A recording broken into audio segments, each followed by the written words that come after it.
കുവൈറ്റിൽ നിരവധി പേരുടെ ജീവനെടുത്ത മദ്യ ദുരന്തത്തിന്റെ കാരണം മെഥനോൾ എന്ന റിപ്പോർട്ട്. മദ്യത്തിൽ അമിതമായ തോതിൽ മെഥനോൾ ചേർത്തിരിക്കുന്നതായി അന്വേഷണത്തിൽ കണ്ടെത്തി.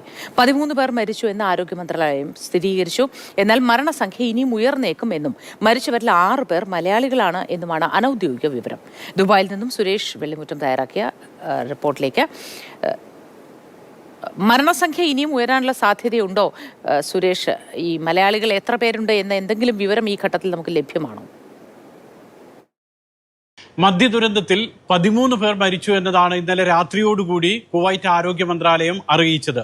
63 പേർ ആശുപത്രിയിൽ വിവിധ ആശുപത്രികളിലായിട്ട് ചികിത്സയിലുണ്ടെന്നും ആ അറിയിപ്പിൽ പറയുന്നുണ്ട്.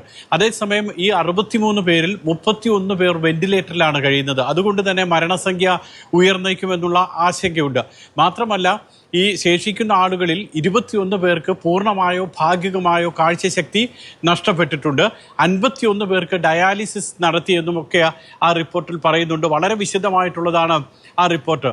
ഏറ്റവും പ്രധാനം, നേരത്തെ സൂചിപ്പിച്ചതുപോലെ മെഥനോളാണ് ഈ ദുരന്തം വരുത്തി വെച്ചത്. മദ്യത്തിൽ വിതരണം ചെയ്തിട്ടുള്ള മദ്യത്തിൽ വലിയ തോതിൽ മെഥനോൾ ഉണ്ടായിരുന്നു. ആ മെഥനോൾ അകത്ത് ചെന്നാണ് ആളുകൾ പലരും കുഴഞ്ഞു വീണ് മരിച്ചതെന്നുള്ളത് ആരോഗ്യ മന്ത്രാലയത്തിന്റെ റിപ്പോർട്ടിൽ വ്യക്തമാക്കുന്നുണ്ട്. അതുകൊണ്ട് തന്നെ മദ്യത്തിന്റെ വീര്യം കൂട്ടാൻ വേണ്ടി ഉൽപ്പാദിപ്പിച്ചിരുന്ന നിർമ്മാതാക്കളായിട്ടുള്ള അവർ ആ മദ്യത്തിൽ കൂടുതലായിട്ട് മെഥനോൾ അഥവാ മീഥൈൽ ആൽക്കഹോൾ കലർത്തിയിരുന്നു എന്നാണ് വ്യക്തമാകുന്നത്. അതാണ് ദുരന്തത്തിന്റെ ആഘാതം കൂട്ടിയതും ഇത്രയധികം പേരുടെ ജീവനെടുത്തതും.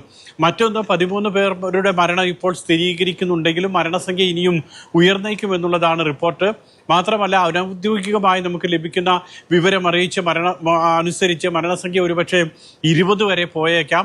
6 മലയാളികൾ ഈ ദുരന്തത്തിൽ മരിച്ചിട്ടുണ്ട് എന്നതും സ്ഥിരീകരിക്കാത്ത റിപ്പോർട്ടുണ്ട്. അക്കാര്യങ്ങളൊക്കെ ഇനി ഒരുപക്ഷെ ഇന്ന് സ്ഥിരീകരിക്കാൻ കഴിയുമായിരിക്കും. എംബസിയിൽ നിന്നൊക്കെ കൂടുതൽ വിവരങ്ങൾ ലഭിക്കുന്നതോടുകൂടി. ഏതായാലും ഇന്ത്യൻ എംബസി, കുവൈറ്റിലെ ഇന്ത്യൻ എംബസി ഇക്കാര്യത്തിൽ വളരെ സജീവമായി തന്നെ കാര്യങ്ങളെല്ലാം തന്നെ നോക്കി ക്രോഡീകരിക്കുന്നുണ്ട്. കേരളത്തിന് പുറമെ തമിഴ്നാട്, ആന്ധ്രാപ്രദേശ്, ലക്നൌവിൽ നിന്നൊക്കെയുള്ള ആളുകൾ ആശുപത്രിയിൽ കിടക്കുന്നുണ്ട്. മരിച്ചവരുടെ കൂട്ടത്തിലുമുണ്ടെന്നൊക്കെ റിപ്പോർട്ടിൽ പറയുന്നുണ്ട്. ഏതായാലും വളരെ വിശദമായിട്ടുള്ള ഒരു അന്വേഷണം കുവൈറ്റ് ഇക്കാര്യത്തിൽ ആരംഭിച്ചിട്ടുണ്ട്. കാരണം രാജ്യത്തിന്റെ ചരിത്രത്തിലെ ഏറ്റവും വലിയ മദ്യദുരന്തമാണ് ഇപ്പോൾ ഉണ്ടായിട്ടുള്ളത്.